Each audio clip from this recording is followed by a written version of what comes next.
The Dukes of Dice are brought to you by me. Well, and also Sean, and Taste Minstrel Games, Arcane Wonders, and listeners like you. Welcome to the Duchy. It's time for another episode of the Dukes of Dice podcast, a proud member of the Dice Tower Network.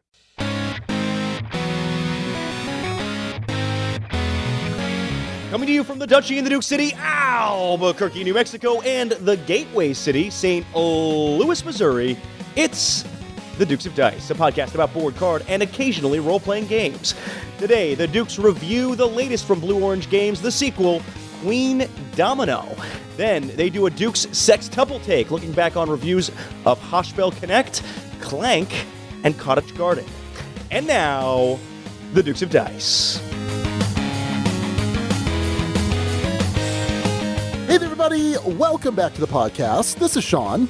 And Alex. And welcome to episode 165, which we're calling Old Queen Coal. Old Queen Coal. Old Queen Coal. I don't know why I said it 3 times.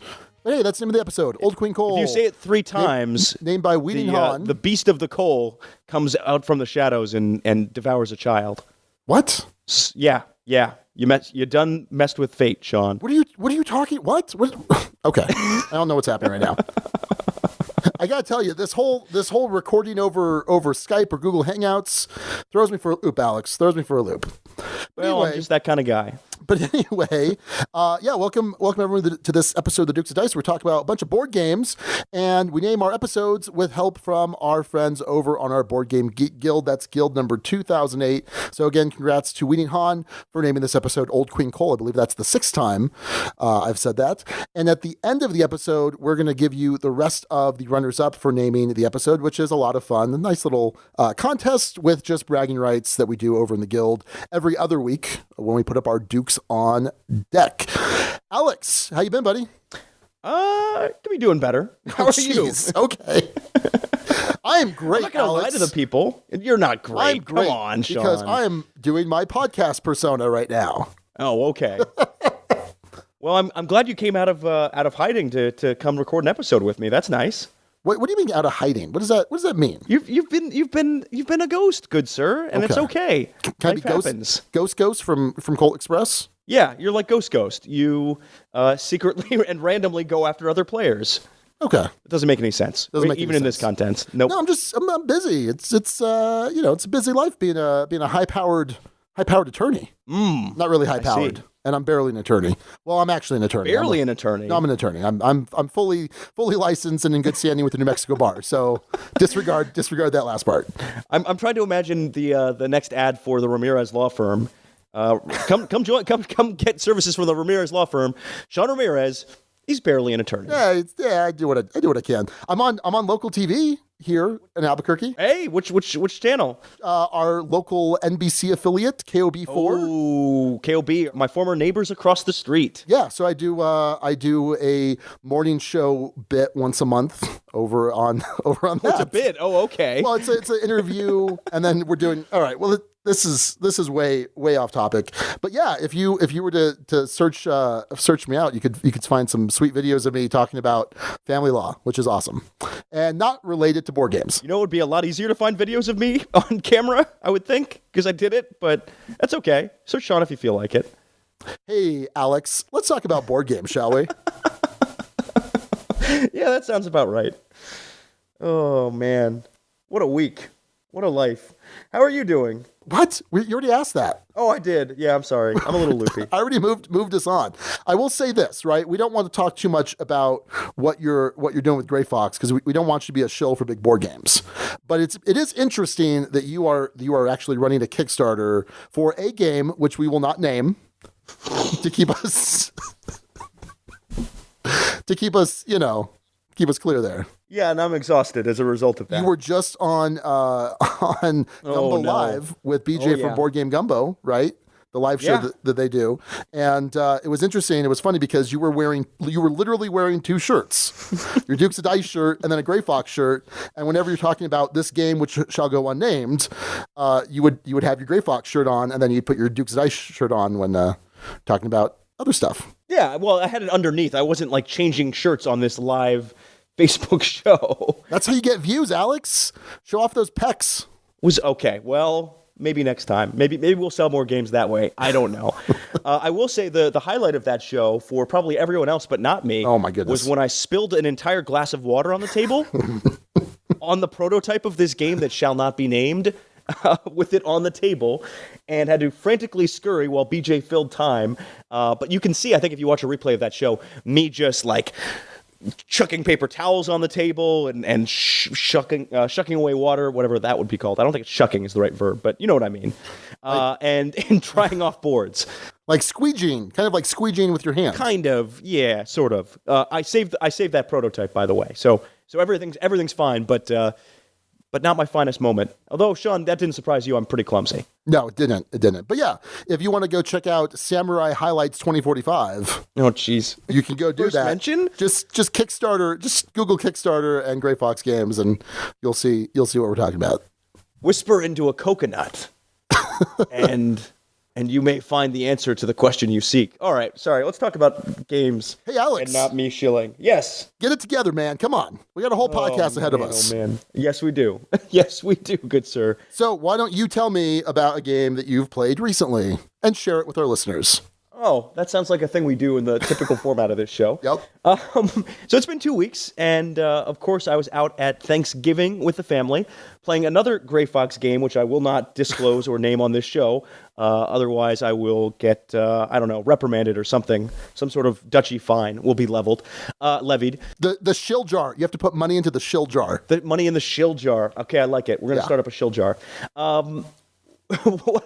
What we did do, though, what was cool was I was at a hotel. The Hyatt Regency is where we were staying. And unbeknownst to me, that hotel also happened to, that same weekend, the weekend after Thanksgiving, was hosting GobbleCon in San Francisco, which is a small family-friendly game con in San Francisco, which I think I said twice just now.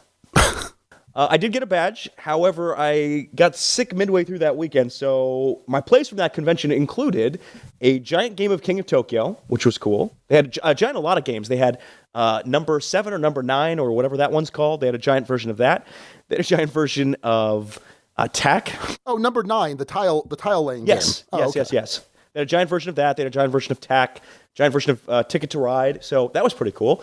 I played one of those. I played Takanoko, which I hadn't played in a long while, and it was an old standby, still in my collection. And then I taught a game of Scythe, and that was my entire con experience, Sean. That was all I did at that con.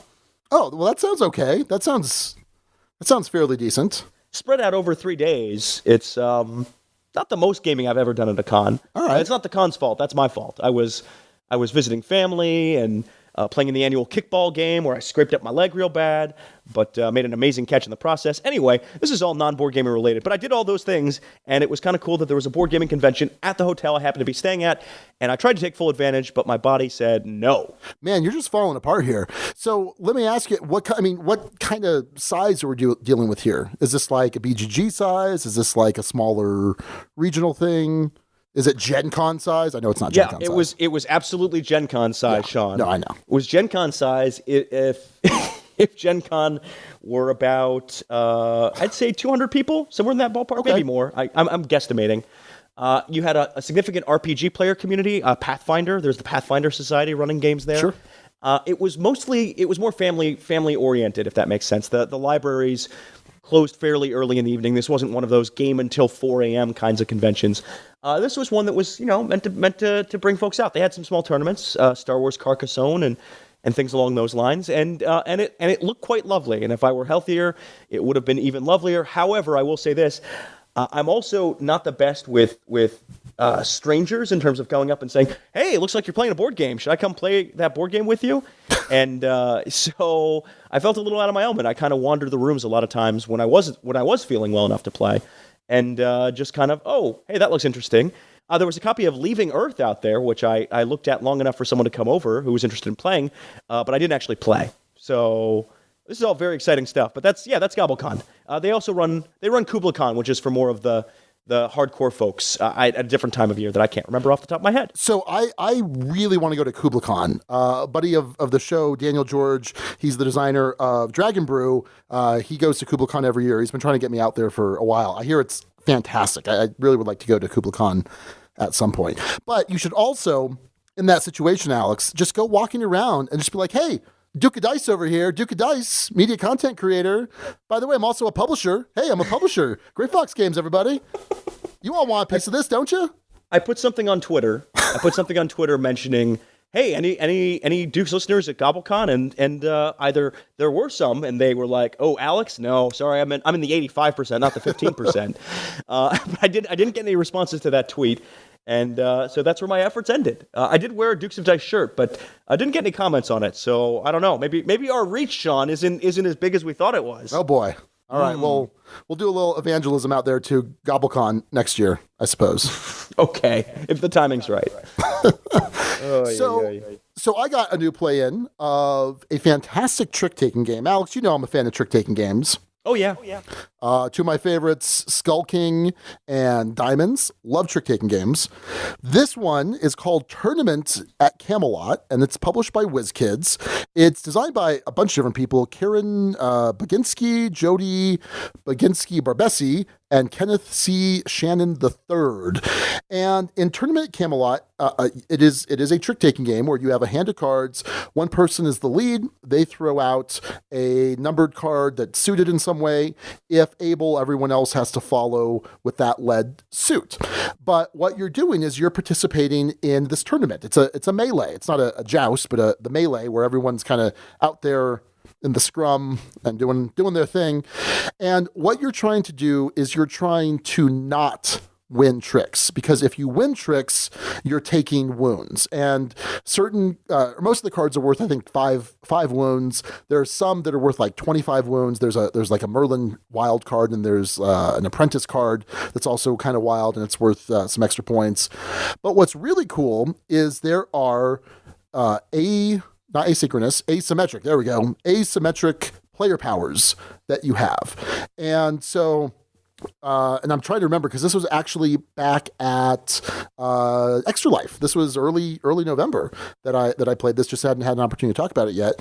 But there are some player powers that are going to let you maybe draw an extra card from the deck and then choose to discard one, or ones that say, instead of the high card winning the suit, now it's the low card that wins the suit, that you can just kind of turn on and off here and there. So it was really good. And then in addition, there's some catch-up mechanics that didn't feel contrived. I think they made sense. Basically, if you've taken more wounds, the most wounds, you're getting these divine favor cards. They're just going to give you a little leg up to help you in subsequent rounds. So yeah, this was really good. I really enjoyed this. The cards were these big tarot size, which I'm not completely sold on, because it's just harder to manage. I think I'd rather have just a regular size, poker card. But overall, I think it's really solid. I don't think I might like it better than Diamonds, but I don't like it better than Skull King. I think. I need to play this some more. Really, really enjoyed it. If you're a fan of trick-taking games, I would definitely recommend checking out Tournament at Camelot, and tricking it out with some sleeves, some tarot-size sleeves. Quick question. Yes. You mentioned the catch-up mechanic was quite nice in this one. Are you about to make a condiment joke? How was the mustard mechanic? Nope. There was this little twinkle in your eyes right as you said it. I'm like, don't you dare. Stop it. Dumb joke, Alex. Dumb joke, Duke Alex. Coming right at you. Clumsy Duke Alex. Yep. Spilling water all over a prototype. That's certainly how he feels today. Any case, hey, I got into play of something that's been on my shelf of shame for a long while, and I guess it's still technically on my shelf of shame, because I didn't play my copy of this game. It's fine. No, it's It's off? fine. It's off? It's off. Okay. All right.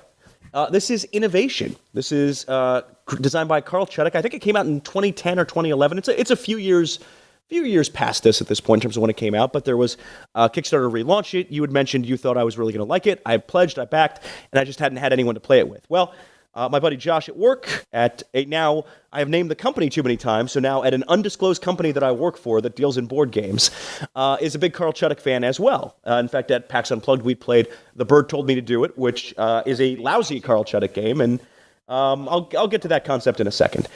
Innovation is not a lousy Carl Chudyk game. Innovation is a really good Carl Chudyk game, I'm pretty sure. I have to play it more times to truly understand it, but this is a game where you are using that multi-use card mechanic and symbols on the different cards to build a civilization over time is the theme of this. You start in prehistory and you work all the way up through the Renaissance, et cetera, until you get into, I don't remember what the end game phases are called, but 8, 9, and 10 are something futuristic or more modern. I'm sure if I got a copy out of the game and looked at it, I could tell you. How it works is you can do several actions on your turn, 2 actions I should say, but several different kinds of actions. You can draw a card, you can meld a card, and when you're melding, you are taking a card from hand and putting it with one of the same color. You can tuck a card, sticking it underneath. And the trick is, this has that same kind of multi-use card mechanic, has the same kind of follow mechanic. With the follow mechanic, that is, if your opponent has more of a kind of symbol that triggers the card than you do, they get to do the action first, and then you get to do the action following them. And there's this interesting mechanic called splaying, where you can spread certain stacks of cards. Whenever you play out green cards, they'll always go to one green stack. You can splay them out to show different symbols. As the ages advance, the technology gets stronger and stronger. You win if you get enough achievements, or if you draw the hypothetical 11th age card, and then I think there's another victory condition there too, which I'm totally forgetting. But yeah, that's the general gist of things. It's a good Chuddick. Sean, I don't know where this one ranks for you in your Chuddick games list. So it's hard to say. I've played this twice, and I played this before. This was my first Chuddick. So I played this before Matai and I, before Glory to Rome, before all of them. I actually just picked up the deluxe set, because that's what you have too, is the deluxe edition. And I'm very eager to play it soon. I think Raquel and I are probably going to break it out 2-player pretty soon. I think I will like it a lot more than I did originally. I mean, I liked it well enough, but not having at that point been a chudhead, so to speak, because that's what we're calling us, the chudheads. I think I'm going to appreciate it a lot more, and I think I'm going to be able to kind of intuit a lot more of the gameplay, having seen a little glimpse into how Carl Chuddick's mind works with his game design. So, I mean, I think it's really cool. Does a lot of cool things. That splaying mechanic, initially you can only splay to the left. And then as you increase technologies, you can like splay right and splay down, which have increased symbols, right? That just make you be able to do more powerful actions and things like that. Yeah, I think it's cool. And I'm excited to play some more of it. So I was realizing I've played this following list of Chuddick games. I have played Motainai, of course, one of our top favorites of all time for both of us. Yep. Red 7, Glory to Rome, Uchronia, Bear Valley, and The Bird Told Me to Do It, as well as now Innovation. I haven't tried Impulse, which is the other kind of top Chuddick game I probably need to try at some point. Yeah, Impulse is good. Remind me next con we're at, and I'll bring Impulse. Good. And I'm excited to play it. I will say Innovation is definitely in the upper half, but I will say on the lower half of that list, and I posted a thread on the Guild for folks to rank their favorite Chuddick games, and I don't think I'm in the minority on this one. Bear Valley, way down there for folks, and boy, oh boy, not so good.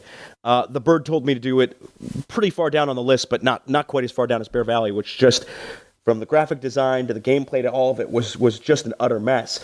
Whereas you get a game like Motainai, which is a true masterwork. It's closer to Motainai than it is to Bear Valley. I'll put it that way. Yeah. So pretty good first play impression of this one. I'd like to play it some more. I might like it better than Glory to Rome. Okay. Yeah, it might be my number 2 Chuddick game if I'm thinking about it.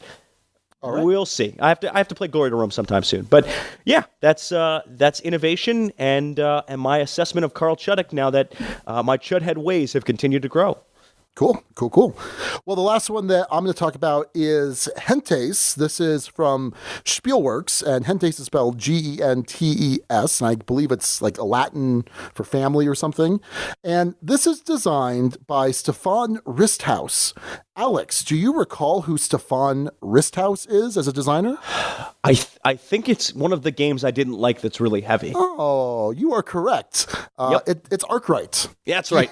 He is the designer of Arkwright, which is a 6 for me. We reviewed that about a year ago with Marguerite Cottrell, Maggie Bot. She helped us review that because Alex, tagged her in because he's like, nope. Not doing this. Slacker Duke Alex. You played the simple version, spinning Jenny. And that was more than enough for me. Thank you very much. Yeah. Well, I will say this. I will say that I think you will like Gentes. This is more of a medium weight Euro. Maybe the dial's tilting slightly to medium heavy, but I don't think it's much past medium, to be honest. And it's not an economic game like Arkwright. It is not super complex like Arkwright. It is, but I will say that there's a certain design thumbprint or fingerprint that I recognize with Stefan Risthaus, and simply it is in that in this action selection game, you are choosing from a pool of actions. So there's an action that lets you draw these civilization cards. There's an action that lets you play a civilization card. There's an action that lets you train different types of citizens, which you need as prerequisites to playing certain cards. There's an action that lets you build cities.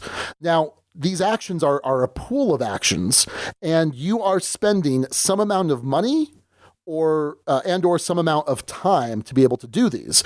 And so, for example, if I'm picking the action tile that's pick up a card and spend $6, I spend the $6 and now I'm able to it's hard to describe. Remember the action selection in Arkwright at all? How you would like spend $8, but you could only really use 6 of it, and you don't get change back. You're overpaying essentially, but it's based on what's left. I think my mind has repressed traumatic memeries like that one. Fair enough. Anyway, it does that. It does that where you're trying to do these actions efficiently and not necessarily overspend for them. But then I mentioned too, there's also this time as a currency. Basically, you have this track at the top of your board, a bunch of these empty squares, and when you take an action, you take the tile, it fits on your track, and then that action costs 1 or 2 times. Sometimes it might cost 0, sometimes it might cost 3, but usually 1 or 2. And you're able to either take, like let's say it's a 2 action or a 2-time action. I can take 2 singles, which fills up my board more quickly, or I can take a double tile, which only takes up 1 spot, but at the end of the round, I clear all my single-time tiles, and then my double-time tiles flip over. So I'm basically using them, I'm using up space on my next round by saving space on the current round, if that makes sense. So there's a whole lot going on here. I'm not going to go too much more into details, but I will say that there is definitely this cool building, the cities aspect kind of reminds me a little bit of Concordia, where you get resources based on activating a region, kind of like you would in Concordia. There's this really cool card play where you're building these civilization cards to give you some sort of benefit or access to other actions. Really cool. I really liked this game. And here's the downside. The downside is there were like 1,000 copies brought over to the US. And Matthew and I picked up some from Fun Again Games. So there's not really a good way to get this game. However, Alex, our sponsor, Tasty Minstrel Games, looks like they're going to be doing a deluxe Kickstarter in Q1 of 2018. So this is something, again, they're a sponsor, and I'm sure we'll be talking plenty about this game when it's up on Kickstarter, doing ads and blah, blah, blah. But I picked this game up on my own before I had any inkling of this, and this game is really solid. I really enjoyed this. I mean, it's definitely a contender for one of the top Euros of 2017 so far. So, as a grizzled vet of Kickstarter, I wish them the best of luck. It's rough out there, man. They'll be fine. Okay. Their deluxe campaigns are usually fine. Yeah, no, I'm definitely joking. Anything in that sound interesting to you? Not really. What? I kind of zoned out for a good amount. No, it's look, when you say it's a medium Euro that might be medium heavy, that means it's probably medium heavy and might be heavy in my book. No, it's not. It is absolutely not heavy. Okay. It's absolutely not. And I don't think it's medium heavy. No. Well, I know, but we've talked about how our scales for this are a little different sometimes. It is of a weight that you are fine with. Okay. I actually trust that you will probably know that more than anything. So yes, I will give this one a shot if I can get my hands on a copy, which seems maybe unlikely. I don't know. We'll find out. So anyway, that is Gentes from Spielworks, and that's going to do it for our recent plays. Alex, let's head on over to the news desk.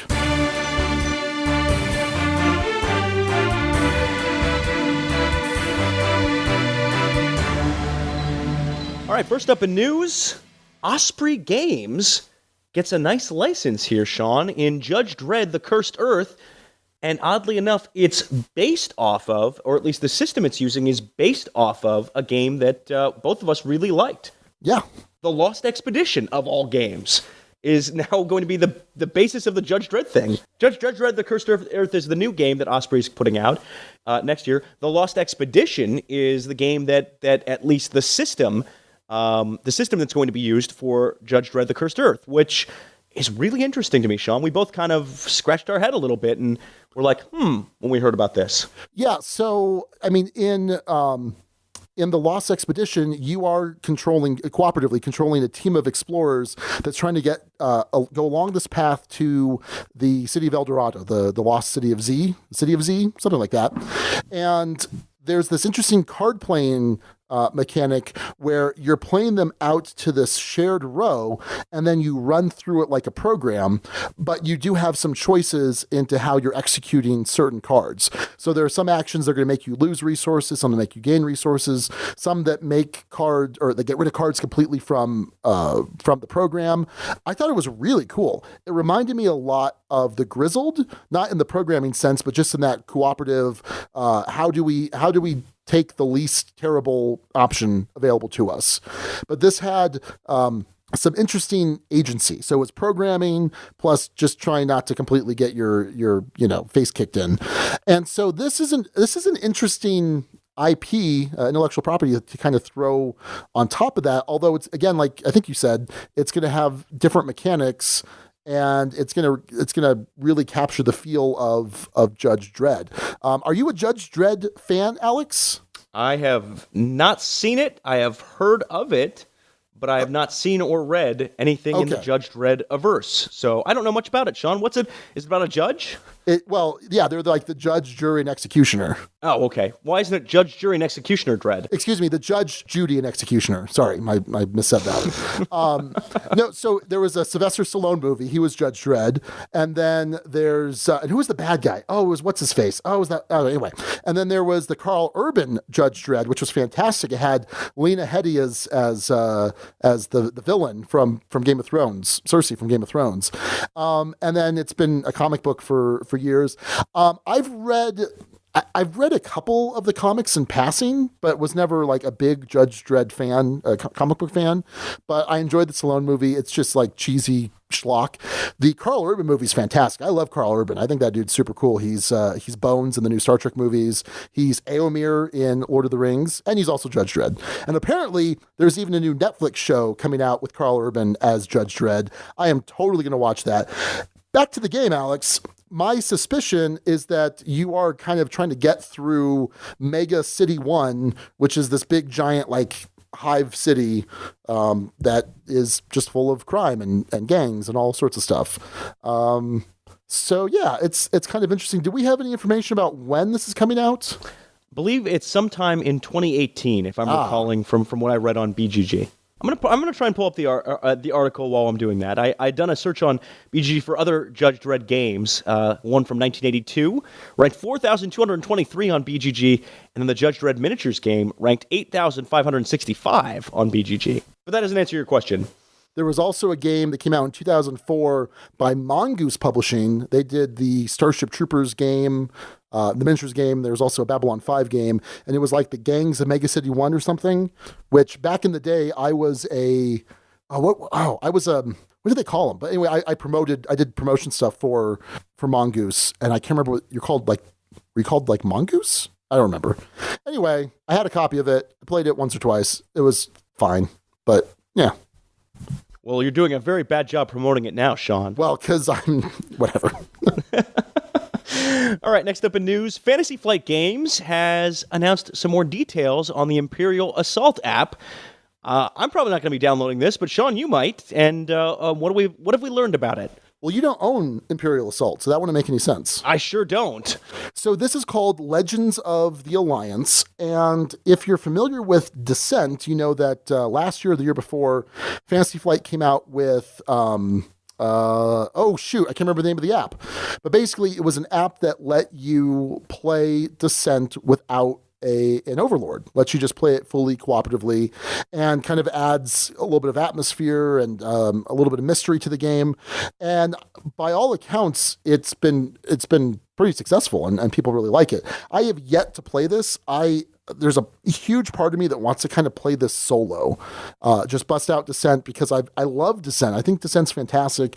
And since our campaign that we did 3 years ago, it's just kind of sat there. I've got a ton of expansions for it. But anyway, at some point I imagine going back to it with the app, which I'm still blanking on the name. But anyway, this is for the Star Wars Imperial Assault miniatures game, which is similar, has, some similar DNA to the Descent game. And so this is designed, again, for cooperative play. It's not designed to replace the campaign that has both the Overlord style game and the skirmish game. So you can still kind of do that on your own without the app, but this is going to allow for hidden information. So it'll provide some initial setup instructions, what's initially visible to players, but tiles beyond certain doors, you're not going to be able to know what's going on. And I think that's kind of cool. I think it would be cool to, again, kind of play this solo. They're saying that this is going to be available for download soon. That's really all they're saying, but I would imagine soon probably means soon, because Fantasy Flight doesn't give you a whole lot of lead time with their announcements. So I'm, Imperial Assault was one that when we reviewed it, I enjoyed it a lot more than you did. I enjoyed it as the Imperial player, the Overlord, so to speak, a lot more than the Rebel players enjoyed it. And so it's one that I haven't really thought to bring out, even though I enjoyed it, because I didn't feel like anyone else was really having a great time with it. So this mode of play is something I'm very interested in, and we'll probably give it a shot sooner rather than later. It was a game that, as a head versus one-on-one game, I liked better than a campaign game. The skirmish mode, sure. Yeah, the skirmish mode was a lot of fun. The campaign mode, if I'm remembering correctly, I had questions about balance of individual scenarios, and right. it just didn't come off the way I quite wanted it to. Maybe you're just so good at being an Imperial player, Sean. I think that's it. I'm OG Imperial, Alex. Imperial to the core. Yeah. Awesome. I have nothing else to add on this game. Beautiful. Hey, Alex, do we have a Kickstarter to talk about? We do, and it's brought to you by not the company that I work for that I'm not going to name for the rest of the episode. It is BoxThrone. BoxThrone, Sean, have you seen this on Kickstarter yet? I'm actually looking it up now. Excellent. So why don't you tell me a little bit about it, Alex? I'll tell you everything you need to know about BoxThrone, as well as the wonderful listeners at home. For years, dedicated board game shelves were just a dream. But no longer. It's time to treat your games royally. A new king rises, and his name is BoxThrone. Although his name is a throne, and then he sits on the throne, so it's BoxThrone sitting on a throne. Anyway, BoxThrone is a modular shelving system that lets you store every game flat. Games slide out with ease and stand tall in gorgeous, eye-catching displays. No more storing board games sideways, no more boxes drifting open and pieces jumbling out of their inserts, no more wiggling games from the bottom of the stack, and no more landslides as you pull games from the bottom. Sean, have you had a chance to glimpse at this one just yet? Yeah, and in fact, I wasn't familiar with the name, but I've seen this because it's been advertised on BGG. I've actually visited the page in the past, and it's really cool. Like it's the way that they kind of slide in there, it's like a track system almost. And so like a lot of my games I store vertically because like they're describing in their campaign page, if you store them flat, you got to work to get that bottom one out. Or maybe it's putting a lot of weight and doing some damage to the box. I don't know. This isn't something that I'm definitely not interested, just because I already have, I forgot the number. I think it's like 84 different cubbies, the Calyx shelves. Like I've got a ton of Calyx. So how many games do you have on those shelves? 300-ish. So this is getting to the crux of kind of one of the criticisms I've heard of this, and one thing that came to mind as I was looking at this, because you're right, Sean, it looks really cool, and as far as a board game storage solution, I think it's really nice. But you look at the pledge levels, and I may be very cheap. I am pretty cheap. Yep. I'm not going to be in the ballpark of being able to afford to even put my modest collection into something like this. If you want 5 shelves, one unit that has 5 shelves, I think you could fit 7 games in there just looking at it. Maybe fewer, maybe a few more, but in that ballpark, $80 for one of those units. The Box Duke level, I appreciate that they have a Box Duke level. That's 10 shelves, 2 of those things for $149. Box Legend level for 30 shelves, $339. I'm looking back behind me, Sean. I think and I don't buy a lot of games, I own a good chunk more than that. I think I own 40-something games. And I think this is great in concept, but man, oh man, that price. I just don't think it's doable for me, at least. And I don't know what you think looking at that price. Am I wrong to think that this looks expensive? Is Watchdog Alex barking a little too loud here? Okay, so the $79 pledge, the Box Night pledge, this gives you 1 frame, 5 metal shelves? Yeah. Right? So does that mean it holds 5 games? I think from looking at it, the bottom shelf you could also hold something on, possibly, but it's not more than 6 or 7 games. Okay, and then at $139, you get a double BoxThrone frame and then 10 metal shelves. So is that, are we talking 10 games? Yeah, it could be. Again, it could be closer to 12 or 14, but somewhere in that ballpark. And to be clear, this is for your kind of, your typical square box, bigger box games. Yeah, if we're talking their top pledge level, $769, this gets you 144 shelves.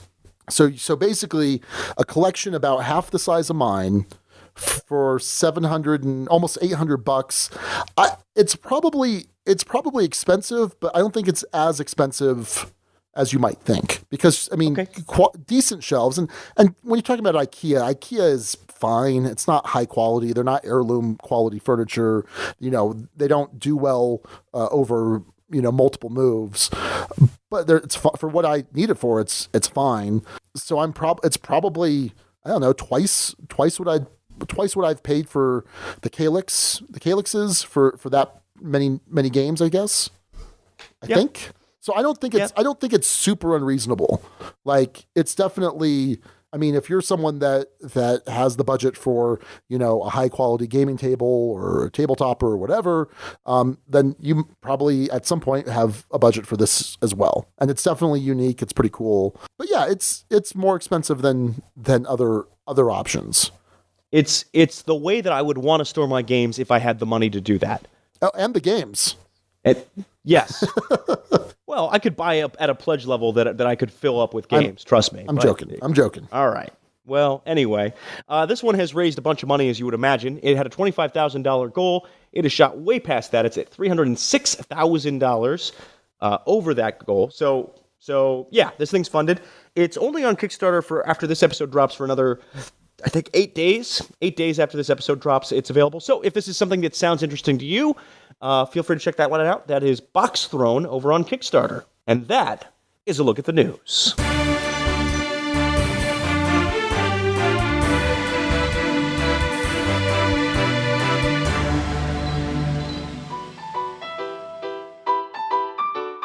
So we're fortunate enough to be sponsored by Arcane Wonders, and Arcane Wonders has an impressive line of games. Not only are they the home to the Dice Tower's Essential line, but they have other fantastic games like Spoils of War, Mage Wars Academy, and Mage Wars Arena. Now, of course, they're also the home of the Dice Tower Essentials line, a line of games handpicked by Tom Vassell as essential games that every gamer should own. They started it off with the amazing Sheriff of Nottingham, plus they have the Merry Men expansion for that as well. They followed that up with games like Royals, Onitama, Speechless, and Viral. Arcane Wonders has a game for every type of gamer out there. Be sure to check out all their awesome titles over at arcanewonders.com. In chess, the objective is to capture the king, but everyone knows the most powerful piece on the board is the queen. Well, there was a pretty powerful first game in Queendomino. It won the Spiel des Jahres. So will the follow-up, the expansion, the sequel, whatever you want to call it, will that be enough to topple the king and be the most powerful game on the board? Or will it not be, I guess? We're talking Queendomino. Well, you're really straightening that analogy there, Alex. So, Queendomino is published by Blue Orange Games, designed by Bruno Catala, with art by Cyril Bouquet. And in Queendomino, you are trying to build this kingdom or queendom.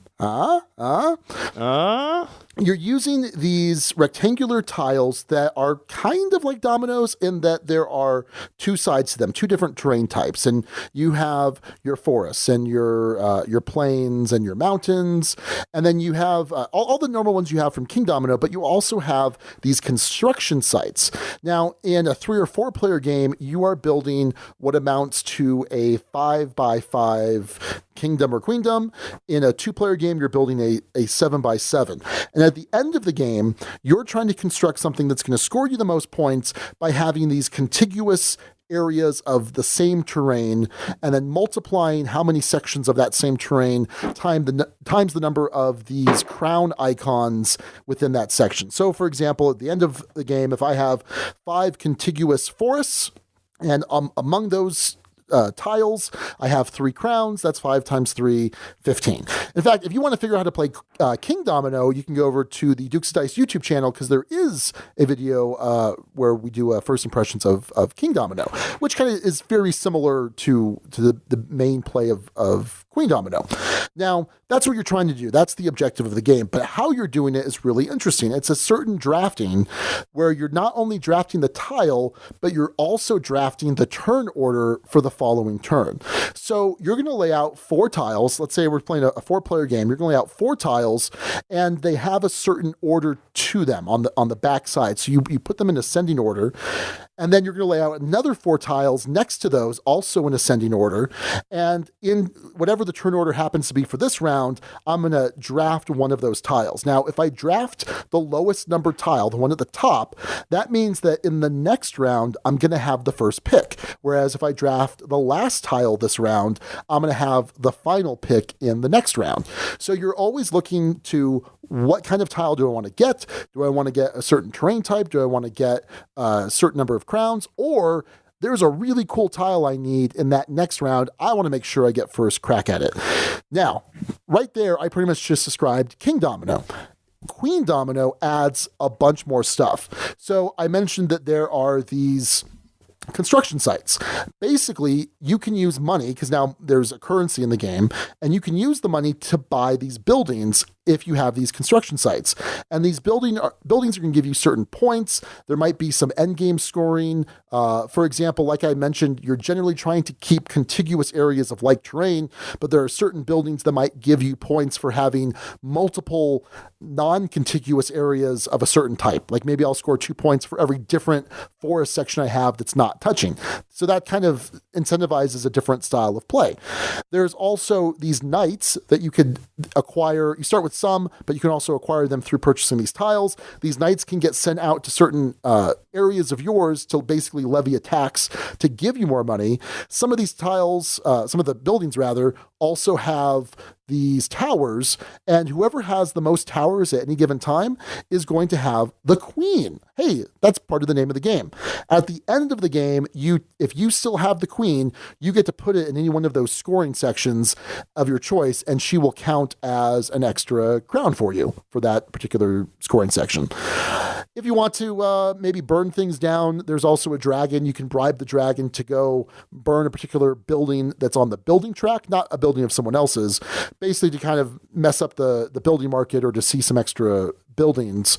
But that's pretty much it. At the end of this game, you're going to add up all the points. Whoever has the most points is the winner of Queendomino. Alex, what are your initial thoughts there? Well, I want to do this a little differently this time, Sean. Oh boy, come on, Alex. Let's just a little. This is 165 episodes. We have a format. I know. You want to break the format? I want to break the format slightly. Okay. Because typically we'll do guild thoughts towards the end of a review, right before we'll give final thoughts and rating. However, I think what's going to be an interesting question for us to answer is something that was raised repeatedly by the guild, and I'll give a few examples. Adam Dalton says, I'm concerned that Queendomino will do the same thing King of New York did to King of Tokyo. Lose the brilliance of the simplicity of the original game to capitalize on the success of that original game. That's one thought. Next one is N. Jones, who says, not even interested in Queendomino. The whole joy of Kingdomino is the easy rule teach, and the fast play scoring. Queendomino just seems like stuff for stuff's sake. Brian Weiss says, I haven't played Queendomino, but at this time, I have no desire to seek it out. Maybe if you guys rave about it, I will give it a shot, but Kingdomino's elegant design stands on its own. And then Jason Lee's talking about Kingdomino says, it's cute, fast, and fun, but I'll never suggest it nor own it. I don't think about plays I've had of it unless someone mentions it.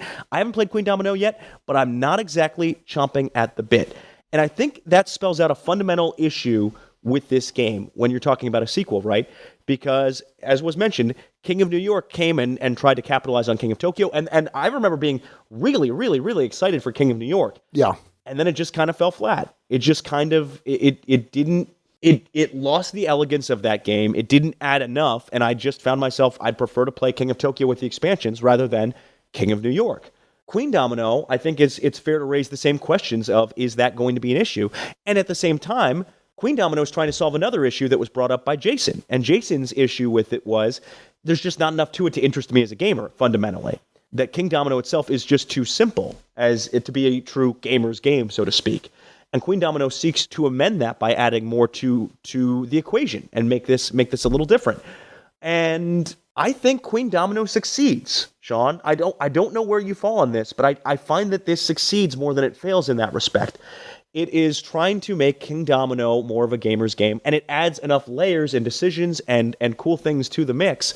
It adds an economy. It adds this whole tower competition element of things to where it adds that nice extra layer of things to a game of this. And I'll add something else to this, and that's that I think it's really cool that this is both simultaneously a sequel and an expansion. That it's a sequel to the original Kingdomino and that it takes the mechanics and adds a little something extra to it and plays pretty similarly at its core.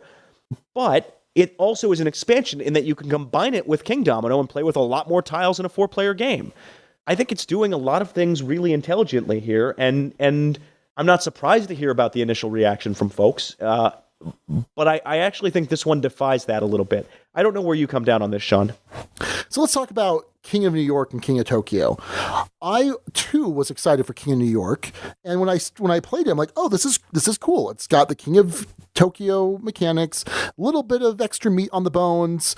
Okay, but now it's kind of starting to fall flat for me.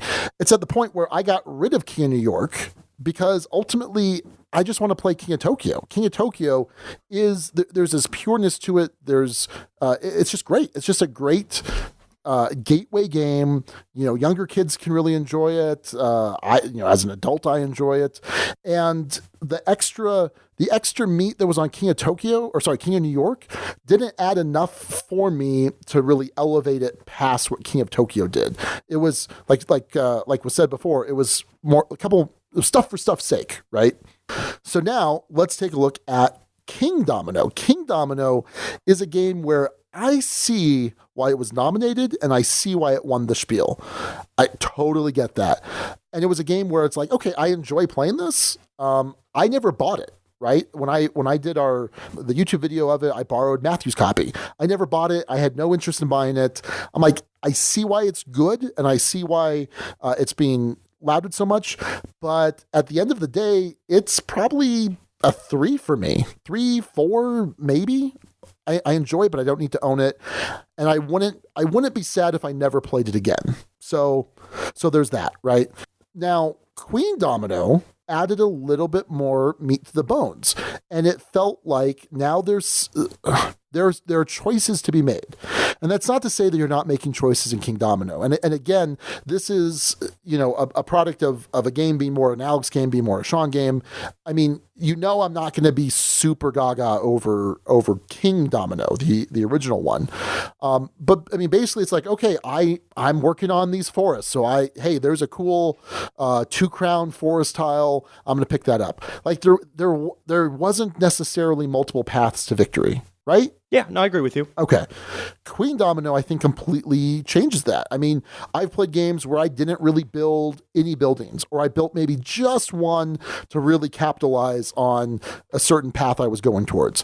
There are times when I am building a ton of buildings, I'm going crazy for those towers, or I'm trying to get a bunch of knights so I can go get a bunch of money because money can buy me those buildings, or it could also just be points at the end of the game. So there's that. Maybe I'm not even necessarily worried too much about building all these contiguous areas, because I'm going to get some of the buildings. They're going to give me extra points for having different sections. So I certainly feel like this adds enough to it to keep me interested, to make me want to play it. And I like it. I like it. I like Queendomino. I'm still not gaga over it. I keep saying gaga a lot. Yeah, maybe you got Lady Gaga on the brain. Or Radio Gaga by Queen. I mean, that too. Yeah, that makes sense. So, and first off, let me just say that this was half a review copy. I received a copy of Queendomino from Blue Orange Games when we were at Unrivaled. I had no expectation to get games while I was there, and we got like a bunch of like review copies of games of stuff, which was interesting. But anyway, Duke-a-wee, yes. So anyway, just want that out there. This is something that had I played it first and had I not gotten a review copy, I think I would have still gone out and picked up a copy or wanted to have access to it in some way, because I think it is a really solid gateway that still has just enough on it that's keeping, me a more heavier gamer, both in terms of weight, physical weight, and then also desired gameplay complexity and choices. I like the little spoiler. Basically, I think you've pretty much given away your score here, which is pretty fun. Yeah, for listeners of the show, longtime listeners, and for people that understand the rating system, I think so. Well, Alex, we're just moving stuff all around this review, so might as well. Why not? I'm gonna give it my score right now. You ready? No, I'm not gonna do it. Yeah, I'm ready. You already did, kind of. So, rulebook. Hey, Sean, how is this rulebook? It's fine. It's solid. I think both Kingdomino and Queendomino are fairly solid rule books. There's not a whole lot to say here. It introduces some variants that you can play, some more advanced styles of play. But yeah, I think overall it's solid, gives good examples, and yeah, it's a good game, or good rule book rather. I'm bad at reading rule books, and so I was playing this 2-player final play before the review with Josh the other night from the company that I'm not disclosing for the rest of this podcast. Monochromatic Wolf. Yeah. You said that. I didn't say anything. No, I'm saying when you go over your quota of saying the actual name of the company, right? Oh, you can start referring to it as Monochromatic Wolf. Monochromatic Wolf. Got it. That's acceptable now. Okay. With my buddy from Monochromatic Wolf Play Experiences, when we were setting this up, I had a hard time finding out how many knights you started off with. There's a picture example. And I'm sure it's maybe written there, but I for the life of me couldn't find it in there. Maybe it's in there, and I'm just being dumb. Other than that, it explains the game very well. Were you missing a page? Probably not. Okay. So, yeah, decent enough rulebook. Components art to this one, Sean. So what's really cool is this uses these really chunky tiles. Like really chunky. I mean, they're like 1.5, maybe twice as thick as your typical, punch board tiles. They're glossy, which I'm not crazy about. I'm not sure why they're as glossy as they are. Do you like them glossy? I'm fine with them glossy. I think it has a nice feel to them, a nice look on the table. I haven't had any issues. Maybe I haven't played with bright enough lights to where that would be an issue for me, but no, I actually like that. I actually like the glossy look of that. This game is so glass. I just stepped on my joke. Let's move on. How glassy was it, Sean? Nope. Let's just move on. Yeah, so I think the quality of the tiles is good. It's a little bit too glossy for my taste, but it doesn't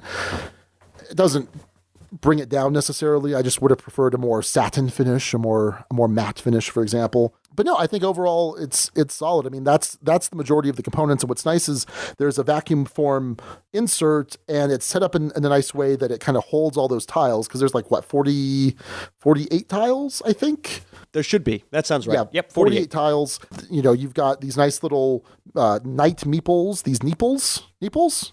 We'll go with neeples. The knights who say neat. Pull.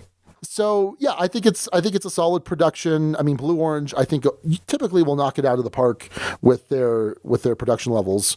So yeah, what about you? I have one significant complaint. Are you prepared to hear my significant complaint, good sir? I am. Okay. The coins. Not necessarily the cardboard of the coins, but the coins come in denominations of 1, 3, and 9. I don't get why it had to be 9. If you did 10, you don't have this whole fear of upside down, right side up. Is it 6? Is it 9? Which one is it? And I've seen in not every play, but most plays of this I've gotten in that gets mixed up. That 6 versus 9 gets mixed up. It makes sense that it's 9 because it's written the proper way. The letters are stacked correctly when it's 9, but it looks like it could be a 6. And that, to me, is a component issue that is completely unnecessary. You just make it 10, and we got no problems. 1, 3, and 10, we're good to go. Okay, fair enough. All right, well, let's move on to gameplay as long as that's allowed in this particular order of the review. No, sir, because I have to ask you about the art. Did you like the art? Yeah, the art's, it's cutesy. It's cutesy art and similar. I mean, it's the same style basically as Kingdomino. There are nice little Easter eggs, I think, in the different tiles. There's little things to discover, so that every forest isn't the exact same, right? You're kind of, as you're waiting for your turn, you're just kind of looking at your little kingdom and you're going, oh, that's cool. Kind of reminds me of like what Clemens Franz does and hiding little Easter eggs. There's an adorable dragon that you can also send to burninate stuff. Have you ever used the dragon to burn something? Absolutely. Okay. Oh, consistently. Huh. Consistently in these games. Oh, yeah. Okay. I've never used the dragon. Did you win? Yeah, I've won. Just the once? dragon. You're saying the dragon is key to victory? No, I'm not saying it's key. Oh. But I'm saying it actually should be... I've seen it used a good amount, for sure. Okay. Almost every round in a lot of cases I've played. Huh. Yeah. But like, if you do it 3 times, that's a point, right? Because is it... Over the course of a game, yeah, I guess if you do it 3 times, sure. But remember, different people have different opportunities to use it first, so you're not using it every single turn. Anyway, it's okay. Sure. I understand what you're saying. I think there's chances to deprive folks of things that where the dragon makes sense. Well, anyway, we're right into gameplay anyway, Sean. Hey, gameplay. How does this one play for you, Sean? Well, I like it, and I think that you kind of need to talk about the different play counts. I mean, 3 and 4, I think, are pretty similar.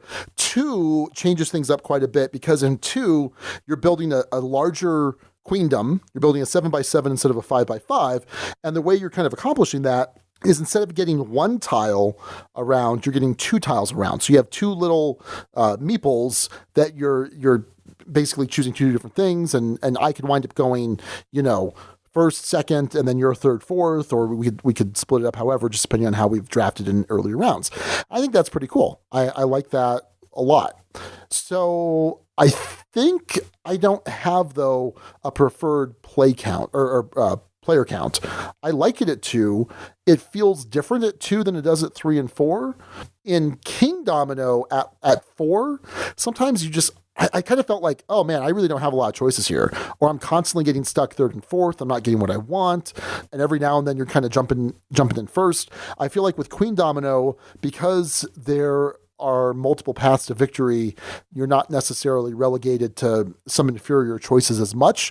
And so, yeah, I like that. But I enjoy the greater control, the lesser feeling of chaos that you get in a 2-player game. Yeah, and I think you've stated the different player counts and how they work pretty well there. 4 players for me is how I would most like to play this one. I think with 2-player, I'm just not a fan of that. Okay, I take 2 turns in a row and executing that. It's not one of these other kinds of games, though, where that can drag on forever. The turns just aren't long enough for that to matter in that way. But yeah, I think I prefer this one 4-player. There's more folks competing over different things. You're building that smaller 5x5 grid. There's something entertaining about that 7x7 grid. Something really satisfying about building up that larger kingdom. It's monstrous. Yeah, it's monstrous and really cool. But I think for my money, that 5x5 makes the most sense. It's the right play time. Turns don't take all that long in a typical game of this, which is pretty nice. So it's not one of those 4-player games where adding a 4th player is going to make it drag on or overstay its welcome. It just doesn't do that. And yeah, I like it. And I like that with these new building tiles, because those tend to come up on 3rd and 4th ones down lower, it encourages you to draft lower, even maybe in some cases more so than in Kingdomino. In Kingdomino, there were some nice points down low, and strategically it might make sense, but there's an element of fun to having an open building spot. What am I going to put there? I'm going to put something that lets me mitigate for these bad territories I've built, the fact that I've built 3 different water areas. Well, now I have this tile that makes that actually worth something. Am I going to take the one that has me getting a lot of extra income, bringing in a good chunk of change? That's a fun one to deal with. Am I going to try and fight for control of the queen? Am I going to go heavy knights and get points for my knights and try and get a bunch of money that way? And I don't know. There's multiple paths to victory, and the buildings, I think, are the core to the fun, and the buildings are the core to what makes this different from Kingdomino. So, in that sense, I consider it a worthy sequel/expansion. I as far as the gameplay goes, you have a lot of interesting decisions that Kingdomino just doesn't have. And while I can appreciate the elegance of Kingdomino, for me, it's ultimately a 4. It's a game that I have in my collection. I'm fine having in my collection. I'm not necessarily excited about, but I can see the audience. I can teach it to newer gamers really well, and I guess as a filler, it works for gamers too. Queendomino takes this up a little notch and actually makes this a game I would suggest more often. And so I'm with you in that I like Queendomino better than Kingdomino, Sean, even though it loses some of that elegance, no doubt about it. Okay, so would you play this with your buddy Josh? If he didn't hate it, yeah. Oh, he hates it. Okay. He's not I hate it is way overstating it. Way overstating it. He thinks it's meh. Okay. He thinks it's meh. So let me put it this way. Is that something that you would suggest to play with me? Interesting. As a just a 2-player experience? No, let's say that it's 3-player, you, me, Raquel. Yeah, I could see that being fine. Okay. Because I think Raquel's AP is more manageable in a game like that than other games we might bring to the table. Oh man, some daggers. That's not a dagger. That's I think she'd admit to that too. Come on now. No, like every episode you're like, oh man, that Raquel and her AP. Every single episode, right? Every single one. For the last 6, yeah. Check the tape, good sir. Okay, someone out there on the guild, if you can go back the last 6 episodes and find out how many times Alex has referenced Raquel's AP, provide us with a timestamp, then I will send you a lightly used copy of Photosynthesis. That good, huh, Sean? No, it's good. I just don't need it. Speaking of Blue Orange Games, it's good. I don't need it. Here's our mini review of Photosynthesis. It gets a 3 from Sean. It's good, but I don't need it. Yeah, it's a 3. It's a 3. I know. So yeah, yeah. So I think in my case, there's not. I'm using this in a very gateway situation. I feel like it's still gateway enough compared to say Kingdomino that I have little to no use for Kingdomino. I enjoy this well enough. It's going to be primarily used in a gateway situation. It's going to be, I'm at Empire and there's 2 or 3 of us, and then in walks a newer player, and I say, "Oh, hey, what kind of games you play?" Well, I've played Scrabble and Catan, and I played Ticket to Ride half a game, but we were playing it wrong, so blah blah blah. Yeah. So in that situation would be like, oh, okay. Well, I'm gonna go ahead and put away Haspelknecht, and hey, let's play Queendomino. Yeah, I would agree with you. It's not pure gateway, but you're right. It's certainly easy enough. I mean, if we can consider Lords of Waterdeep gateway, we can certainly consider this gateway. Oh yeah. Well, I don't know that I necessarily consider Lords of Waterdeep gateway anymore, but anyway, I take your point. Yeah. So yeah, I think it does pretty well on that front. We did have one person on the guild who has played Queendomino, and that's Weeding Han, who named this week's episode our Singapore friend. Queendomino is a great follow-up to Kingdomino. The additional mechanisms make it a meatier game, but I can see some players finding them disrupting the flow of Kingdomino. Yeah, I get that. And I tend to be an elegance in games kind of person myself, and so I can understand the concerns. I think in this case, this is not the King of New York to the King of Tokyo. This is Correct. This is the sequel that I think absolutely outdoes the original.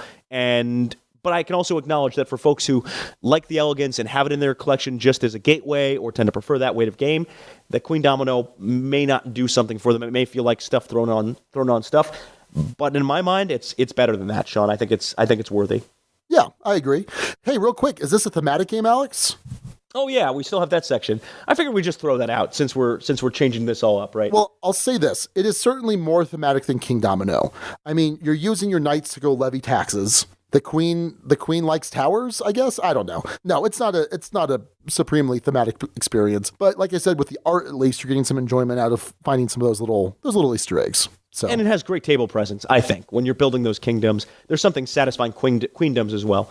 There's something satisfying in seeing that laid out in front of you and something that you made your own, which is a cool part of games in general that do mechanics like this. Sure. Yeah, no, I agree with that. All right, well, since I've kind of spoiled my final rating, over here at the Dukes of Dice, that's to say I'll go first, right? Okay.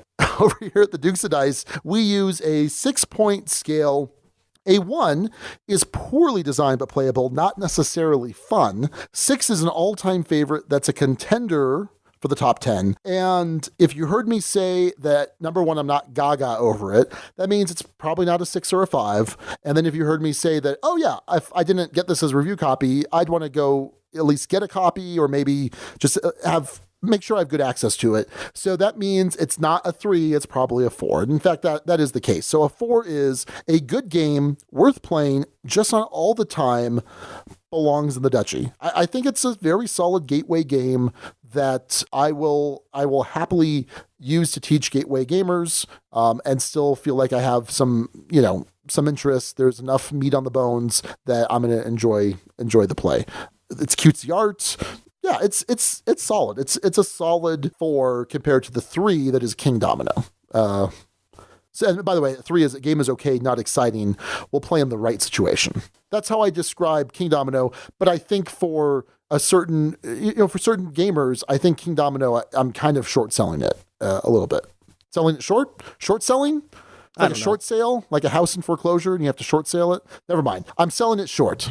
Go on, Alex. Why don't you rate Queendomino? Well, since we're in the process of breaking review norms, I'm going to give this one a 4.5. Get out. Stop it. Come on. I just want to troll Sean a little bit. Go home. You're drunk, Alex. This is in that range for me, though, and we have ways of saying 4.5 without actually saying 4.5 for folks who are longtime listeners. Don't say that. It's a high 4, Sean. Okay. Or almost a 5, we could call it. Those two scores, by the way, a good game worth playing, just not all the time, belongs in the Duchy. 5 is a great game, will rarely turn out a play of it. I like it a lot, Sean, and I like it better than Kingdomino. I don't know if I love it to the point where I think if I'd reviewed this immediately after my first play, I would have gone straight 5. I think after having played it a few more times now, I think a 4 is probably the more fitting score, but a high 4, and I anticipate it actually staying there and having decent staying power. I have brought Kingdomino out to teach in the time since I've owned it. I've played it a good amount, and I anticipate that could be the case with Queendomino too. I don't know if I'll ever combine them, but I love that that's a possibility. But this is a sequel that I think outdoes the original. It makes it something with multiple paths to victory, interesting decisions, more interesting decisions than you have in Kingdomino, and it isn't just stuff for stuff's sake. Decisions with the dragon, decisions with the building, decisions with these different terrain types, I think all add together, along with the economy, to create a pretty satisfying experience, and one that I'm very comfortable giving a high 4 to, Sean. A high 4. Not a 4.5, a high 4. Okay, perfect. All right, well, that's going to do it for the Duke's review of Queendomino from Blue Orange Games and Bruno Catala. It is a 4 for Sean and a high 4 for Alex. High 4, Sean. Nope. Moving on. You are listening to the Dukes of Dice, proud members of the Dice Tower Network. For other great shows in the network, check out dicetowernetwork.com. Back to Alex and Sean for this week's Dukes Double-Take. All right, this week we are playing a little bit of catch-up with not a Dukes Double-Take, not a Dukes Quadruple-Take, but the always Duchy favorite, Dukes Sextuple-Take. It's a Sextuple-Take week, Sean. We got a bunch of games to talk about. First one we're going to talk about in this Dukes Sextuple-Take is episode 116, Coal Miners' Slaughter. We're talking Haspelknecht, which I'm sure I butchered a little bit. I gave this one just barely a 4, a hesitant 4, if you will, and I had some big questions about just how much am I actually going to play this. I did say that it was most enjoyable at a player count of 3. Spoiler alert, I have not played it or thought about it since. In any case, Sean, over to you. You gave this one a solid high 4, saying there were a lot of aspects to the puzzle that you enjoyed. Sean, have you played this game since? I have. In fact, I should mention that, first off, this was originally a review copy from Capstone Games. And if you're interested in looking up more information about Haspelknecht, not going to spell it for you, just go to Capstone Games and look it up there, because it is very difficult to spell this game correctly. But anyway, so we got this initially as a review copy from our buddy Clay over at Capstone Games. And then Clay was nice enough to send us a copy, a copy of the Ruhr Valley expansion. So what I wanted to do was make sure that I got a chance to play this with the expansion before our double take. And let me say this. other than that expansion play, I had not played Haspelknecht since we had reviewed it. But it was always kind of in the back of my mind, if that makes sense. Because I did like this puzzle. I did. Okay, so real quick, Haspelknecht, you are. It's the story of early coal mining, and you have this little farm, and you've discovered coal, and you're trying to pull coal up from the ground. But to do that, you need certain technology. There's this cool technology tree that you're building on, and the main action selection is super cool. There are 3 colored discs. There's black, brown, and gold, and they let you do different things. And so there's this draft of, you're drafting all like discs from these different pools of discs, depending on the number of players will affect how many of these pools there are.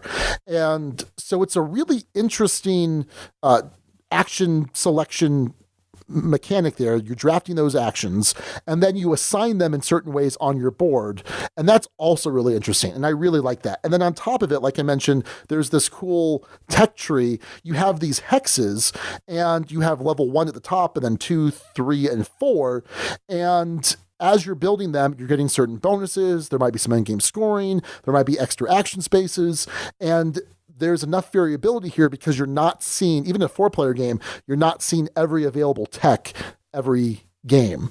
So that was cool. So I enjoyed this. And like I said, it had always kind of been in the back of my mind. I was probably a little hesitant to pull it out because I felt like it rewarded players who have played this a lot. My experience with the tech tree is when you're new to the game, you just kind of do what you're going to do. You're going to build how you're going to build. But after I'd played several times initially, I said, okay, I'm going to approach this and I'm going to pick out which synergies I think are going to really work well together. And then there's a bit of a race to get to the certain tech tiles that you want. So there was a little hesitation because I didn't want to play with different skills. So anyway, yeah, I think it's solid. So I'll talk about the expansion here in a second. I'm going to say that I'm going to keep this at a 4. I'm going to keep this at a solid 4. A good game worth playing just all the time belongs in the Duchy. So Alex, is it falling to a 3 for you? Oh yeah, and it's not going to go lower than that. The quality of the game is definitely high enough, but it's one that you mentioned this was in the back of your head over the course of the year, and that wasn't the case for me. This is one that fell off the radar. And it's not because it's a bad game. It's just because it wasn't a game that stood out in the long term for me. It's not one I've necessarily had a desire to play again. If it were being played, I would, and that were the option, I'd probably join in. I don't have an issue with that. So it's not going to drop all the way to the 2. I'm not going to unleash the 2 on the game. It's just not. It wasn't necessarily the perfect style fit for me anyway. And it just isn't what I thought about. So it's sort of faded into the background. Does the expansion change that, Sean, or would that expansion change that for me? I don't know necessarily. So here's what the expansion does. There's a couple of modules. One module adds a 5th tier, a 5th technology tile at the very bottom. And these ones at the bottom are exclusive. So you can only one player can go on each one of those, whereas the other ones you can kind of share. So it adds a little bit more complexity there. You can also increase the length of the game. So the game is basically 3 years with 4 seasons. And the winter is kind of not really a full round, right? You've got the spring, summer, fall, which are each kind of their own individual rounds within a year. So with the expansion, you can actually play a full another year, which I think kind of fixes an issue I had with the game where it felt like once you really got an engine going, the game was over. And I haven't played the longer game, and basically there's an overlay that increases the size of your underground mine. I'm excited to try that. I've only played with the expansion that gives you the 5th tier of technology tiles. But what's cool is with the extended gameplay, there's another resource you have to get. You have to get iron, because as you're digging in your coal mine, you have to brace the mine with these wooden timbers, and now as you get deep enough, you need to also brace it with these iron beams. So I think it's solid. It's also introducing more tiles, not just the black tiles, the level 5 tiles, but more tiles for the other tiers as well, which is just knocking the variability and replayability of this game out of the park. So with the expansion, it's still going to stay at a 4 for me. Is it going to bring it up for you? I don't know. I don't think so, Alex, but I like the expansion, and I'm excited to play it. And I think it's going to be more in the forefront of my mind with the expansion. It doesn't sound like the expansion is going to lift it up for me, just based on how you described it, for sure. So, but yeah, I'm glad folks are enjoying it. And Jones certainly enjoys it. And Jones writes on the Guild, I really enjoy the resource draft of Haspelknecht in order to do your actions. That little twist sold me on the game, along with the tech tree. And I will say that the second game, because this is part of a trilogy, it's the Cole trilogy, the second game called The Rur is out, and we actually got to play it Wednesday night, but we didn't get to finish the game. We started late. It kind of took us a while. I hadn't read the rules ahead of time, and we kind of muddled through the rules explanation, and we were halfway through, and it was after midnight. I was bummed. I enjoyed it. It was a little weird, but I think that was just a product of us trying to figure it out as we got going. But it definitely is a more complex game, I think, than Haspelknecht. But I'll probably be talking about a full play hopefully soon in recent plays. Very good. Essen 2017 has come and gone, and at the show, TMG debuted 3 new games, and there's an expected release pretty soon here. So you can check out Pioneer Days, which is a dice drafting game taking place on the Oregon Trail. While you pursue your strategy, you must be prepared for impending disasters such as storms, disease, raids, and famine. You can also check out Exodus Fleet. Now, Exodus Fleet features resource management and tableau building mechanisms, along with a highly interactive system of role selection and bidding, in which players compete to hire miners, spaceship builders, and other groups to piece together their own fleet to escape a dying Earth. Just building the ships and filling them with refugees will score you points, but making sure your ships work together may give you the advantage that you need. Finally, you could check out Harvest, which is a new game designed by Trey Chambers, who designed Argent the Consortium. This is a game where you are minding the fields of Gull's Bottom. You'll plant and fertilize your seeds, tend your crops, and utilize the various buildings at your disposal. You'll need to work smarter, not harder, as harvest season is coming to an end. Who will have the best harvest this year? Will it be you? Well, will it? So anyway, those are some great new titles coming out from TMG, and you can check out those and all their other awesome titles at playtmg.com. Next up is episode 118, In Sickness and in Stealth. And in that episode, we were talking about Clank. And we were both unified on this score as well. Sean, you gave this a very solid 5. And you called it your go-to pure deck builder. I said it was a 5. Slight issues, wouldn't even think of trains, and we both mentioned trains as a comparison point with this as an option. Really enjoyed it on a thematic level, and it did a lot of good things. Sean, have you played this one since? A ton. I have played this game a ton since. Yeah, this is a fantastic kind of classic style deck builder, but you're doing things on a board. In this case, you are delving into this dungeon to try and steal treasure, avoid making noise, avoid getting killed by this dragon. There's a cool press your luck. I remember when I first talked about this in a recent plays section before we reviewed it, I'm like, oh yeah, it's kind of like a deck builder deep sea adventure. And you're like, no, that's crazy. But it is kind of in a certain way. Don't you mean Sea Board Game, the board game for sea lovers? Yes. Yeah, that's a nice callback. But no, I think Clank is fantastic. I have the expansion, the Undersea expansion. What's it called? Sunken Treasures. You still have Deep Sea Adventure on the brain. Yeah, I was gonna say Deep Sea Adventure. it's the Deep Sea Adventure expansion. Yeah, I have Sunken Treasures. I have yet to play it. I have not played Clank in Space. I don't have any interest in Clank in Space. But yeah, Clank is excellent. So excellent, in fact. Wait, let me think here. All right, let's talk this through. This would surprise me. All right, so initially I gave it a 5, which is a great game. Will rarely turn down a play of it. A 6 is an all-time favorite that's a contender for the top 10. Do I give this a 6 , Alex? I would be surprised.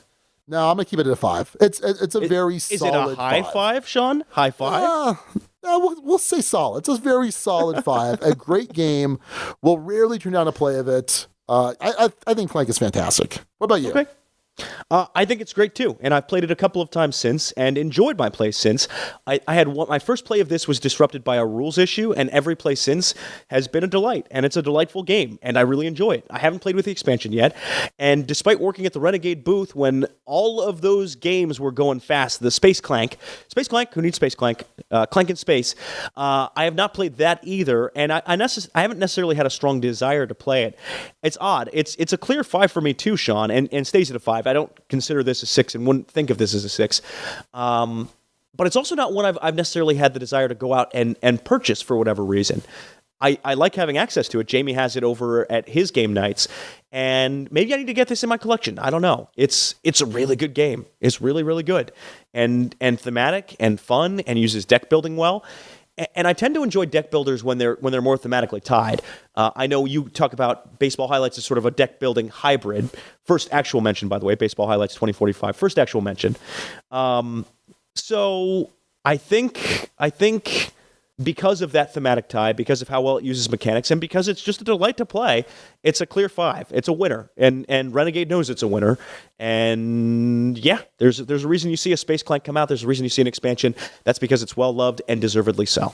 And we had a lot of input over at the Guild. So Your Mama said, Clank is my favorite deck building game. I love deck builders, but combining deck building with actions that are taken on a board is fantastic. I still need to try out Tyrants of the Underdark, but as of right now, Clank is my number 1 deck builder. I don't know if I can justify buying Clank in Space, yet I will need to give it a play to find out if I like it better than the original Clank. And I'll say that Tyrants of the Underdark is really good. And I think after I initially played Tyrants of the Underdark, I liked it more than Clank, but in retrospect, I think I prefer Clank to Tyrants of the Underdark. Okay, I haven't played Tyrants yet, so I can't make that comparison just yet. John Giblin says, in my grand 2 plays of it, I really like the game. Deck builders have become one of my favorite game types, and I especially love when they have something extra like a board. The movement and treasure collection really scratched that itch, and the race to get out added some driving tension to the game as well. On the Ducal scale, I'd give it a 5 out of 6, and I'm really eager to check out the in-space version as well, as the variability of the board might bump that one up to a 6 for me.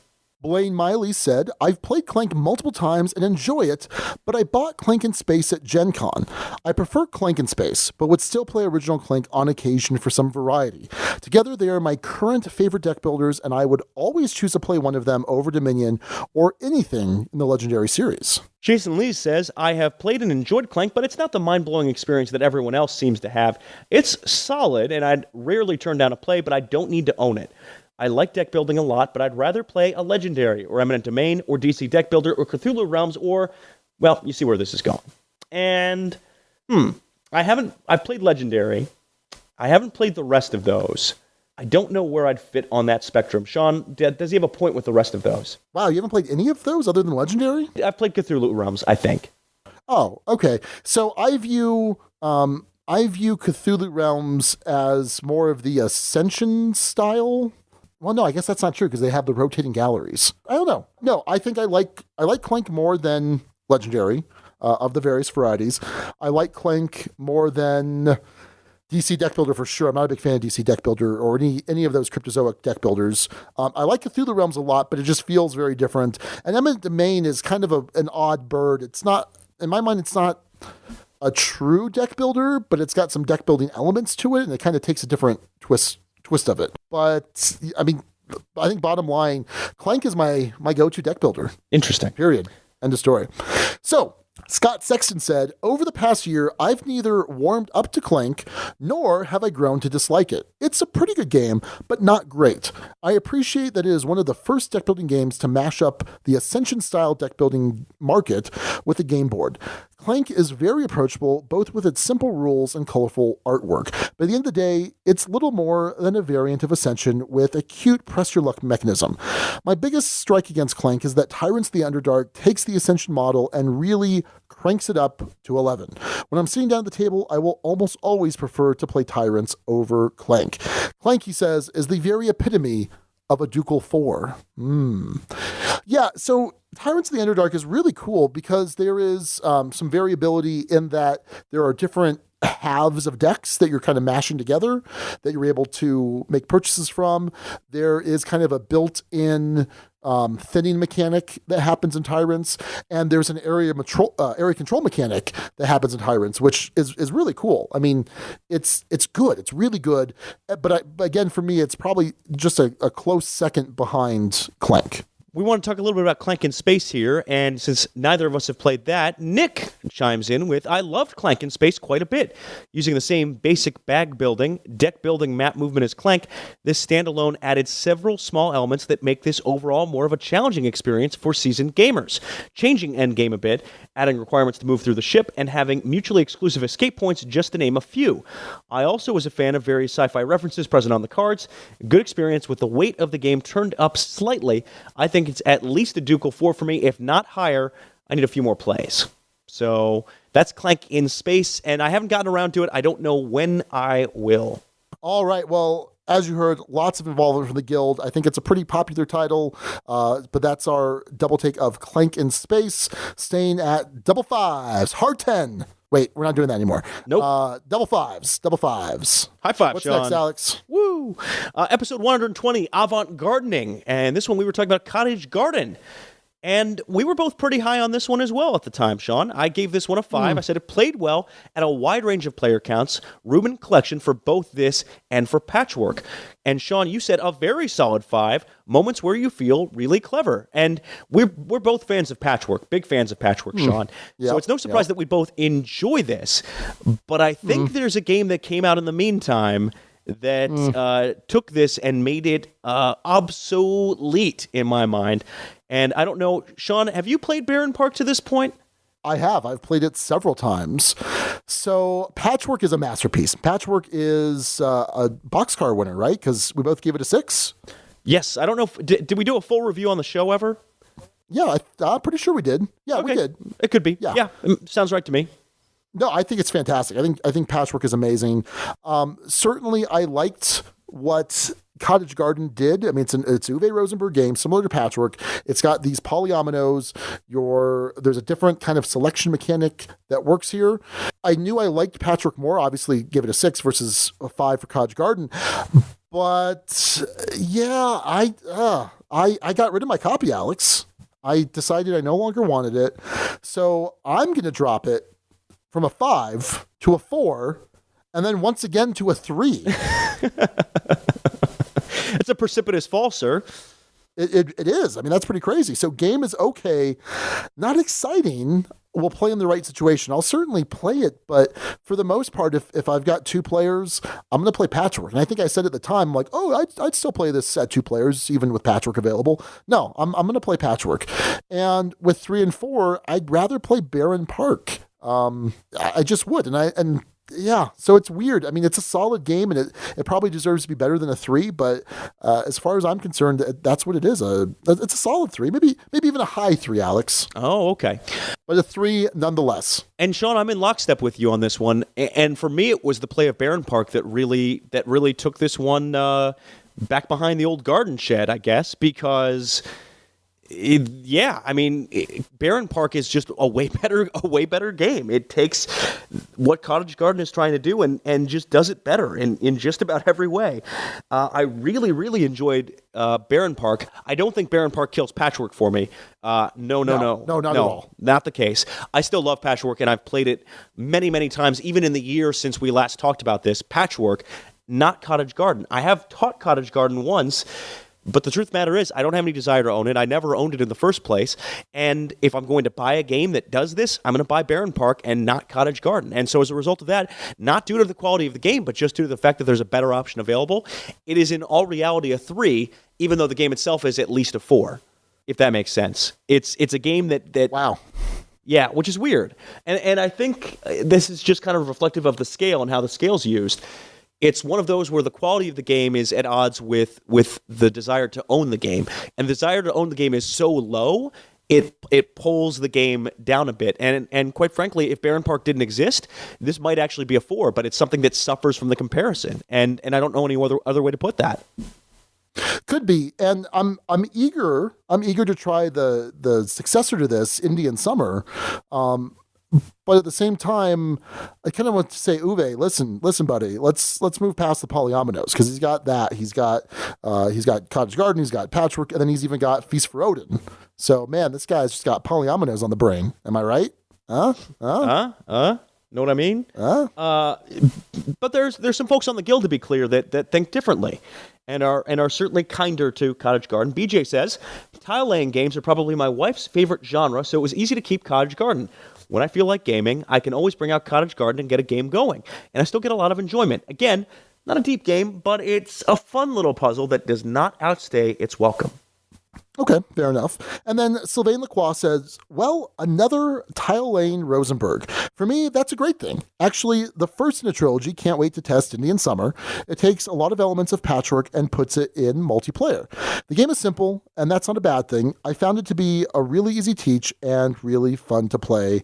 And Sylvain gives it a high 4. High 4, Sean. So, we're not the Simpsons, Alex. We have 5 fingers.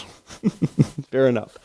And it's interesting because I don't know, for instance, if BJ and Sylvain have played Barron Park, and maybe we're being unfair. Maybe we're being unfair to poor Cottage Garden because, again, I will admittedly say the gameplay is probably worth a 4. And if you see this available and I guess already own Patchwork, or I don't know how to recommend this one, Sean, just because Barron Park is so good, so good. Oh. It's really good. It's really good, and it's even. And I think it's even simpler, too, in some respects. And so it's odd that I would prefer the simpler game. Elegance can be a nice thing. I like elegance, and Barron Park is certainly that. I said simple. Oh, sorry. I'm not saying Excuse it's elegant. me. You're saying it's elegant. No, I'm just kidding. Yeah.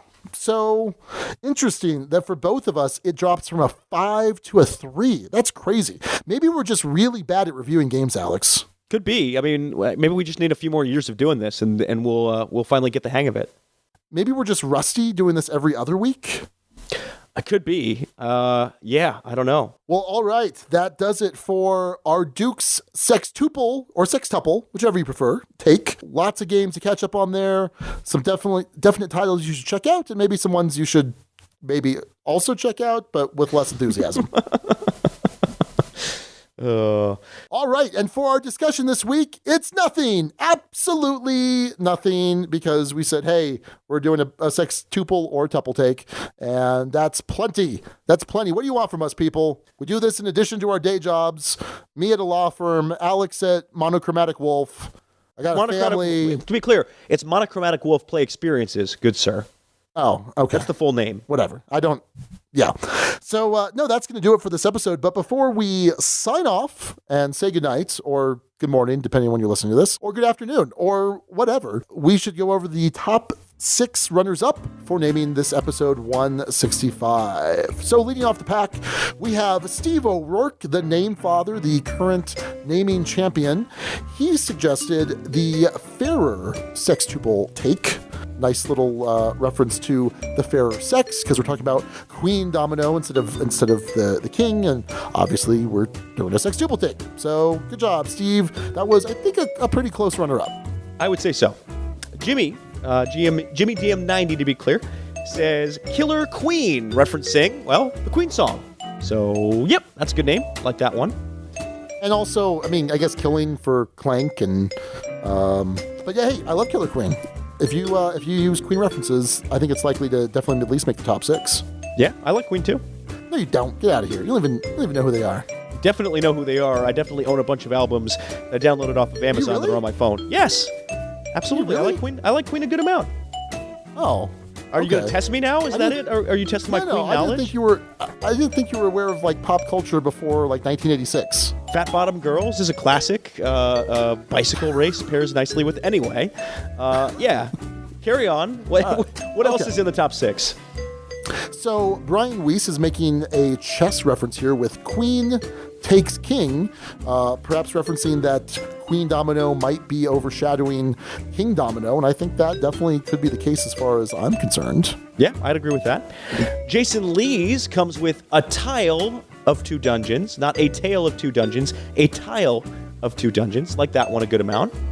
And then finally, BJ suggested Queen of Hearts, of course, instead of Queen of Hearts. And I think the carts are a reference to bringing out the coal in Haspelknecht. So, yeah. And then we had a little something else, Alex. Yes, Matthew S. came with most, and I think he kind of stopped midway through of what was a pretty nice poem. And it goes as such. In a cottage, in a garden, excavating for a mine, I made a ruckus and took some burn wounds from a dragon serpentine. Dark she was, mad and scary, and her breath like turpentine. Treasure boxes stealing off like vandals of her hoarded finds. Seared and singed hide, oh, my smoldering burned backside. And then it just ends, like immediately. And Matthew S., you did a great job for that part, but then it's done. Well, you realize all poems do end, Alex. Like, I know. They don't all go on forever. I know, but in this case, at least the next two lines I think were necessary to at least finish the thought, right? Don't tell him how to do his art. What's wrong with you?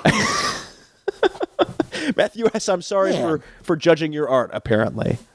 Blowing up his spot over here. Come on, Alex. All right, fair enough. Hey. Well, thanks to everyone out there in the guild for all your contributions this episode, even though Alex just, doesn't care. More rivals. Maybe Matthew S. is Steve O'Rourke's backup rival. Oh, okay. Interesting. Arch nemesis. There you go. Oh, man, I'm tired, Sean. Are you tired? I am tired. You don't seem that tired. I'm more tired than you are, I think. I know, because, again, this is my podcast persona, Alex. I'm putting all my energy into this. Good on you, Sean. Good on you. I know, right? Right. I'm a professional here, Alex, and that I'm not, but whatever. Hey, we should probably end this. Let's end this. All right. Well, again, thanks everyone for listening. As always, it's a pleasure, Alex, podcasting with you. I make it easy, right? Oh, boy, howdy.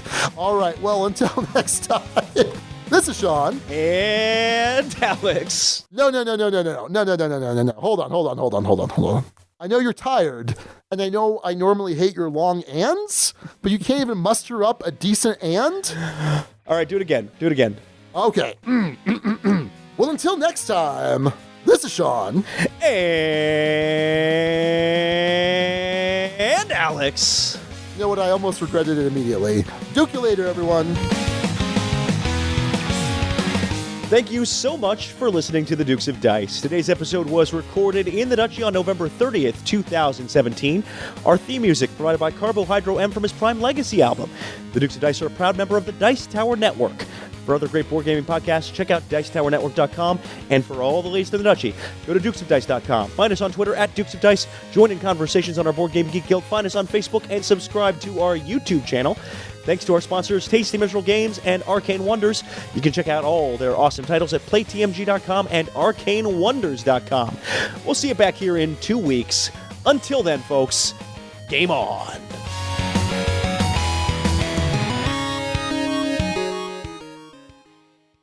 And be sure you head over to monochromaticwolf.com to check out their latest Kickstarter, Samurai Highlights 2045.